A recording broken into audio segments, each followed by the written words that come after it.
Deixa eu falar para vocês de promessas. Promessas que são cumpridas, promessas que são feitas e não são cumpridas. Gente, tem pessoas fazendo promessas que não podem cumprir. É verdade ou não é? Tem gente fazendo promessas que não podem cumprir. E quando se faz promessas comprometendo-se a si próprio, aí ainda é ruim. Ou melhor, já é ruim. E quando se faz promessas comprometendo pessoas, comprometendo vidas, que muitas vezes estão na expectativa do cumprimento daquela promessa, aí, gente, a coisa fica feia. A coisa fica feia. Deixa eu dar só um exemplo para vocês. Vocês lembram, no ano de 2010, mais ou menos nesse período junino, a grande tragédia que assolou o pessoal da zona da Mata Sul do nosso estado? Eu acredito que vocês têm memória, vocês devem lembrar. Eu lembro. Daniel Inácio deve lembrar. Com certeza, todos nós lembramos daquela grande queda d'água que assolou a população de mais de 60 municípios. Principalmente os municípios da zona da Mata Sul. Vocês lembram, não é? E principalmente o município de Barreiros e também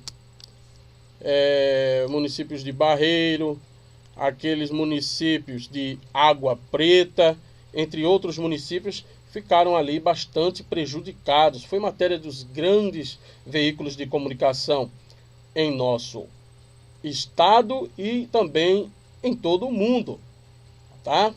E é lamentável que fatos como esses sejam notícia no país que lá fora é conhecido como o país da alegria, o país do carnaval, o país do futebol.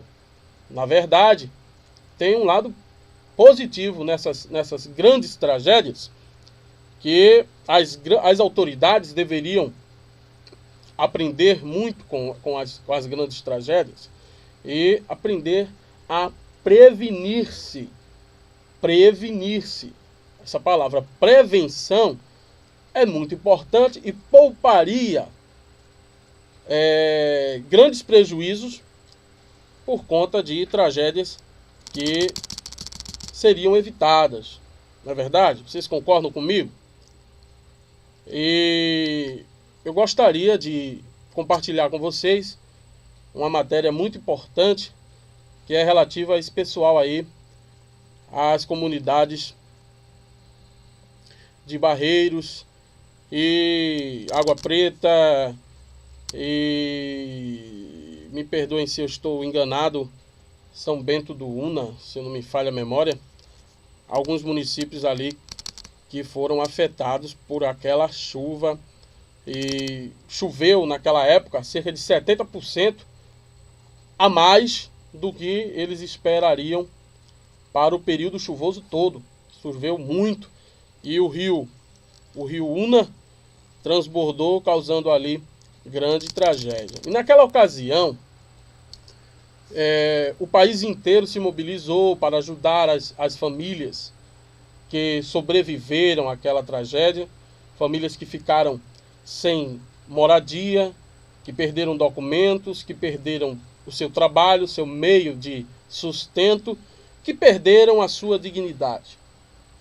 Não vamos aqui entrar no mérito de áreas ocupadas irregularmente, à margem dos rios, né?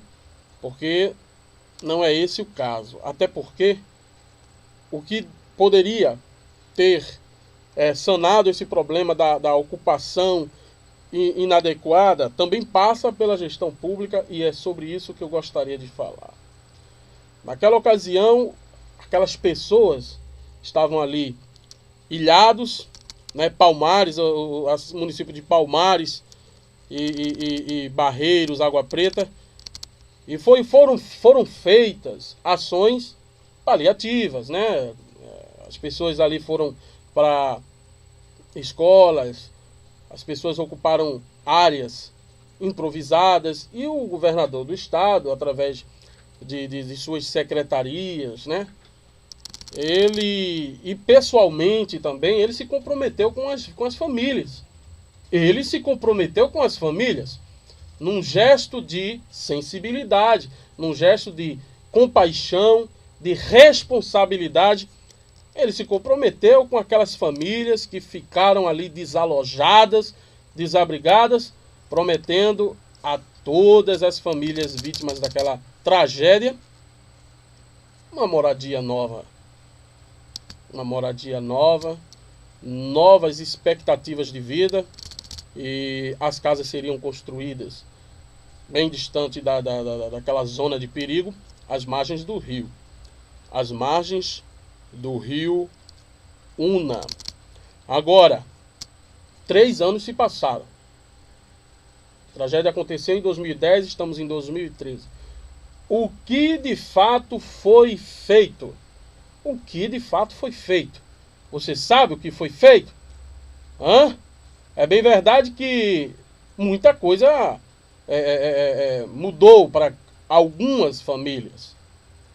A maioria delas conseguiu tirar novos documentos, conseguiram uma expectativa de vida bem melhor. Será que foi a maioria delas? Eu estava sonhando com 60%, 70%, que afinal de contas foram 3 anos, foram mais de 1000 dias após essa tragédia. E nós que assistimos TV, nós sabemos que quando se há um interesse, grandes obras são realizadas em um curto espaço de tempo. Você concorda comigo? Eu estava até lembrando da obra maravilhosa assim, que está sendo realizada aí, a duplicação da BR-408, que está caminhando a passos largos. Tá certo? Vocês têm observado isso? Eu observo. E acredito que você tem observado. A obra está caminhando a passos longos. Agora, 3 anos após a tragédia, vamos aos números. Apenas 20% das casas prometidas foram entregues. Puxa vida, mas Denilson fez esse arrodeio todo para chegar a 20%. É verdade, 20%. Somente 20%. E o governador do estado de Pernambuco, ele chegou a afirmar em matéria publicada no Jornal do Comércio, no dia de hoje, que as obras estão atrasadas, mas não foram esquecidas. Parabéns, governador. Meus parabéns a você, excelentíssimo governador do estado de Pernambuco. Não pode esquecer. Não pode esquecer, até porque promessa é dívida. Tá certo? Promessa é dívida. E aquelas famílias precisam resgatar a sua dignidade. As famílias precisam ter de volta a alegria de viver, tendo o seu lar, tendo de volta o seu trabalho, tá certo? E não deveria ser diferente, não pode esquecer, ok? A gente está percebendo aí uma certa expectativa em torno dos jogos, dos Jogos Olímpicos, né, que vem aí, da Copa do Mundo, Copa das Confederações, o Brasil naquele oba-oba todo, mas as promessas e as necessidades do povo, as promessas que foram feitas ao povo, e a necessidade de um povo sofrido, do povo brasileiro, não devem ser esquecidas jamais. Não devem. Jamais. Ok? Essa é a intenção do governo, do poder público. É atender aos reclames da população, atender às necessidades da população. Uma população carente, que sofre, mas que é guerreira. O povo brasileiro é esse povo maravilhoso que merece todo o respeito. Aí me chama a atenção essa porcentagem, 20% das casas prometidas foram entregues. Olha para aí, que absurdo, 20%. Ou seja, de mais de 15 mil casas que deveriam ser entregues à população dos municípios afetados pela enchente de 2010, apenas cerca de 3.000 foram entregues. 3.000 e alguma coisa. Isso é alarmante, porque o tempo vai passando. As pessoas estão vivendo de forma vergonhosa, até calamitosa ainda. As pessoas que não tiveram sua casa entregue.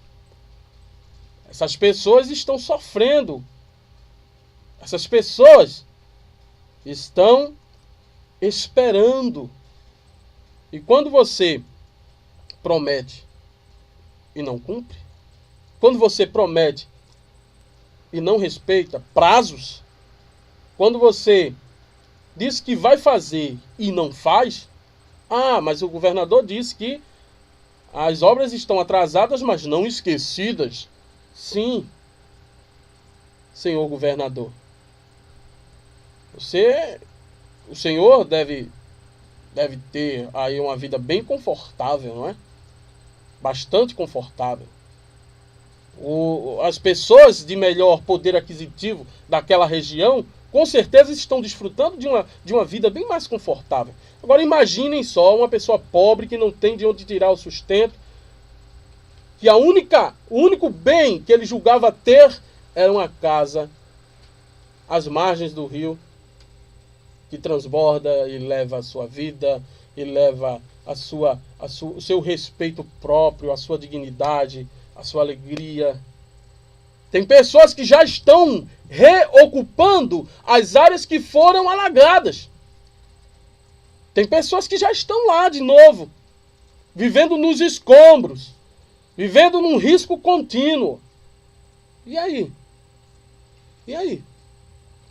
Pessoas que não aguentam sequer olhar na direção do rio, porque lembram das coisas que passaram, das coisas que seus parentes passaram, das pessoas que morreram, do que eles perderam.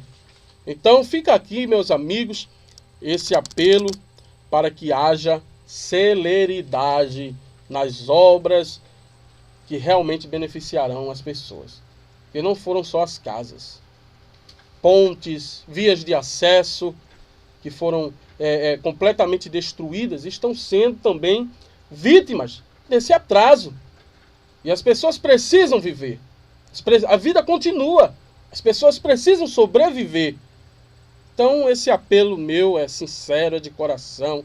Só sabe realmente quem passa ou quem conhece alguém que passou, né? Não foi brincadeira, pessoas morreram, pessoas perderam tudo. E só para concluir, a justificativa que foi dada pelo governo do estado de Pernambuco para todo esse atraso, 3 anos e apenas 20% do que foi prometido. 3 anos. A justificativa seria a terraplenagem do terreno. Torna-se até mais dificultoso a terraplenagem, ou terraplanagem, como queiram, do terreno. Torna-se até mais dificultoso do que a própria construção das casas. Aí eu volto ao que eu comentei, ao que eu mencionei lá no começo, lá no início. Grandes obras, essa duplicação da BR-408 aí, utilizam com frequência explosivos para afastar as pedras, né, as rochas do caminho, para abrir passagem para o desenvolvimento. E as pessoas esperando as suas casas.